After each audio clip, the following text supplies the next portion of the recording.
At first, when I started studying mobile communication, there was no such a thing as mobile communication. In 1997, one of the first things which really was surprising and also even annoying was seeing everybody bringing a little pager.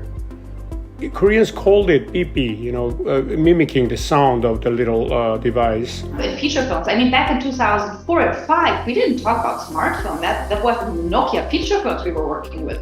This idea of getting outside of our physical space to go to another space doesn't exist anymore because the internet's out in the world with us. And at some point we were behaving as if this is going to stay with us forever.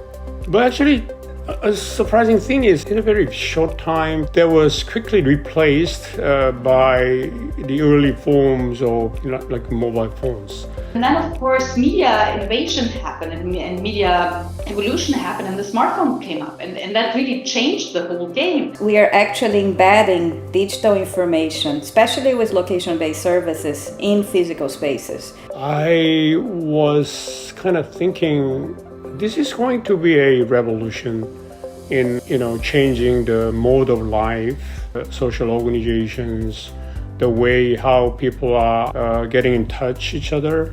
Users tend to use and integrate new innovations in their lives in a way that is not necessarily in the way that those who created this innovation meant it to be. One of the things that I think is very interesting is that there were multiple sets of scholars working on similar topics, but from different areas. For sure, I'm the first one who wrote a social scientific research paper in mobile communication in Korea. There were a few references that guided my research. First was James Katz and Mark Acko's book, Perpetual Contact, which became a classic.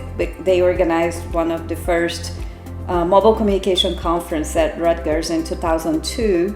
I brought myself to the very first, as I remember, international workshop on mobile communication initiated by James Katz.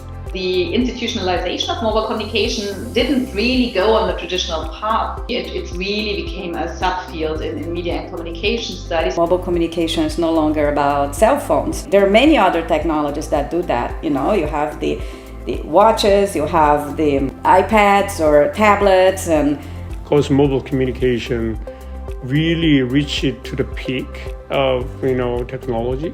But then it's creating both crisis and then opportunity together. I think that the strong tie to the device will loosen the shift from the device-centeredness of the field to more analyzing mobile media ecologies that revolve around the person and not just one device.